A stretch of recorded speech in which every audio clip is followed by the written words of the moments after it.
नमस्कार दोस्तों, स्वागत है आपका मेरे YouTube channel brain books money में। दोस्तों, किसी भी व्रत में खाने के कुछ नियम होते हैं और उन नियमों को जरूर मानना चाहिए। दोस्तों, अगर आप शारदीय नवरात्र कर रहे हैं तो हम आपको बताएंगे कि खाने संबंधी क्या वो नियम है जो आपको मानने हैं। खाने में आपको क्या खाना है, फल में आपको कौन कौन से फल खाने हैं, भोजन में आपको अन्य क्या चीज़ें खानी चाहिए और कुछ चीज़ें ऐसे भी हैं जो आपको नहीं भी खानी चाहिए। तो इन सब के बारे में हम आपको आज की इस वीडियो में संपूर्ण जानकारी देंगे। दोस्तों, जब भी नवरात्र शुरू होते हैं तो खाने संबंधी एक चिंता भी बनी रहती है कि लंबी अवधि का व्रत है, 9 दिनों तक हम व्रत उपवास में रहेंगे तो क्या खाएंगे, किस तरीके का भोजन ग्रहण करेंगे, कितनी बार खा सकते हैं, कब हमें खाना चाहिए, कब हमें नहीं खाना चाहिए। तो इस तरह की सब बातें हमें पता होनी चाहिए। तो सबसे पहली बात दोस्तों, जब हम व्रत में हैं तब हमें शुद्धता का सबसे पहले ध्यान रखना चाहिए। 9 दिनों के नवरात्रे या 8 दिनों के नवरात्रों में शुद्ध भोजन ही ग्रहण करना चाहिए। किसी भी प्रकार का अशुद्ध तामसिक लहसुन प्याज वाला भोजन हमें ग्रहण नहीं करना चाहिए। अब पहले नियम की बात करते हैं कि शारदीय नवरात्रों में हमें कब खाना चाहिए और कब नहीं खाना चाहिए। तो ऐसे में दोस्तों, कई लोगों की आदत होती है कि वो सर्वप्रथम चाय पी लेते हैं। कुछ लोग नहाने से पहले भी चाय पी लेते हैं। तो दोस्तों, आप शारदीय नवरात्र में हैं, आप नहाकर पूजा पाठ करने के बाद ही आप चाय या पानी ग्रहण कर सकते हैं। अब दूसरा नियम है कि आप कितनी बार खा सकते हैं। सुबह माता की पूजा आराधना करने के बाद आप फलाहार कर सकते हैं।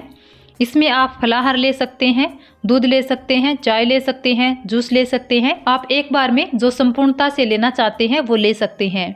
इसके बाद आप दिन में पानी पी सकते हैं, चाय भी पी सकते हैं। और उसके बाद फिर संध्याकालीन आरती वंदना मंत्र जाप जब कर लेते हैं तो दूसरा भोजन हमें रात्रि में करना चाहिए। तो इस प्रकार आप 2 मुख्य रूप से भोजन ग्रहण कर सकते हैं। किसी भी व्रत में बार बार खाना या पीना इसकी मनाही होती है। बार बार मुंह जूठा करना किसी भी व्रत में ठीक नहीं माना गया है। और तो दोस्तों, आप बाहर की दुकानें जैसे भुनी हुई मूंगफली, चिप्स, अन्य तरह के पापड़, जिसे व्रत का खाना बोलकर आजकल बाजारों में खूब मिलता है, तो क्या वो आपको खाना चाहिए? तो इस तरह की चीज़ें आपको नहीं खानी चाहिए, क्योंकि उनकी शुद्धता की कोई गारंटी नहीं होती है। उन पैकेट्स पर लिखा तो होता है कि शुद्धता से तैयार किया गया है, पर बड़े पैमाने पर कोई चीज़ बन रही हो वहाँ शुद्धता की कोई गारंटी नहीं कि शुद्धता पूरी तरीके से बरती गई हो। आप घर में पापड़ बना सकते हैं, आलू के चिप्स बना सकते हैं, मूंगफली भून सकते हैं, तो आप इन चीज़ों को घर पर तैयार करके ही खा सकते हैं। यह आपके व्रत के लिए अच्छा होगा। आप हो सके तो पैकेट जूस को भी यूज़ ना करें, उनको भी अवॉइड करें। दोस्तों, ये नियम आपको व्रत के समय में ज़रूर फॉलो करने चाहिए। अब अगला नियम जानते हैं कि नवरात्र व्रत में क्या खाना चाहिए। तो सबसे पहले नमक के बारे में बात कर लेते हैं कि आपको नवरात्र व्रत में साधारण नमक नहीं लेना चाहिए।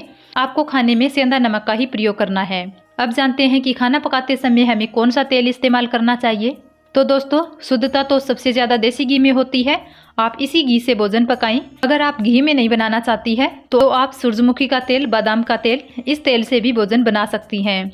दोस्तों, आपको नवरात्र के 9 दिनों के व्रत में आपको किसी भी प्रकार के अनाज का सेवन नहीं करना है। जैसे चावल नहीं खाना है, दाल में कोई भी दलहन नहीं खाना है, नॉर्मल आटा भी नहीं खाना है। तो आपको व्रत में इस तरह के अनाज की चीज़ों का परहेज रखना है।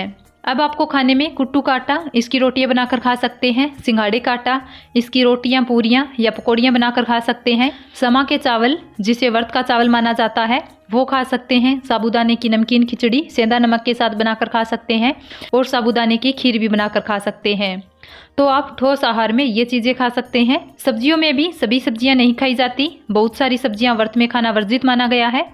खाने वाली सब्जियों में आप आलू, शकरकंदी, लौकी और अरबी खा सकते हैं। मसालों में आप काली मिर्च, हरी मिर्च और सेंधा नमक का ही प्रयोग कर सकते हैं।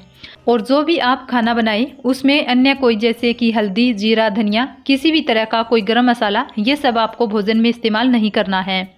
फलों में आप सीजन के अनुसार सभी फल ले सकते हैं। घर में तैयार किए गए सभी जूस ले सकते हैं। दूध या दूध से बनी चीज़ें आप खाने में ले सकते हैं। खास तौर पर घर पर तैयार की गई चीज़ें जैसे दूध, दही, छाछ, मक्खन, पनीर, ये चीज़ें आप ले सकते हैं। घर पर दूध से तैयार की गई खोए की मिठाई भी आप खा सकते हैं। ड्राई फ्रूट्स में भी आप सभी तरह के सूखे मेवे ले सकते हैं। दोस्तों, सूखे मेवे ऐसे होते हैं, अगर आपने सुबह की पूजा करने के बाद 1 मुट्ठी सूखे मेवे ले लिए, इसके बाद पानी या चाय जो भी आप लेते हैं ले लिया, तो इससे आपका पेट भरा रहता है, आपकी एनर्जी बनी रहेगी। तो देखो, नवरात्र का व्रत 9 दिनों का एक लंबी अवधि का व्रत होता है। ऐसे में माता रानी की पूजा आराधना के साथ साथ हमें अपने स्वास्थ्य का भी ध्यान रखना होता है। आप दिन में पूरी मात्रा में पानी पीते रहें। अगर आपको ज़्यादा कमजोरी महसूस होने लगती है तो आप नारियल पानी या जूस भी ले सकते हैं। तो दोस्तों इस प्रकार से आप शारदीय नवरात्रों में अपने खाने पीने का ध्यान रखें और ये जो इस वीडियो में नियम बताए गए हैं आप उन्हें ज़रूर फॉलो करें। उम्मीद करती हूँ दोस्तों मेरे द्वारा शेयर की गई जानकारी आपके लिए उपयोगी साबित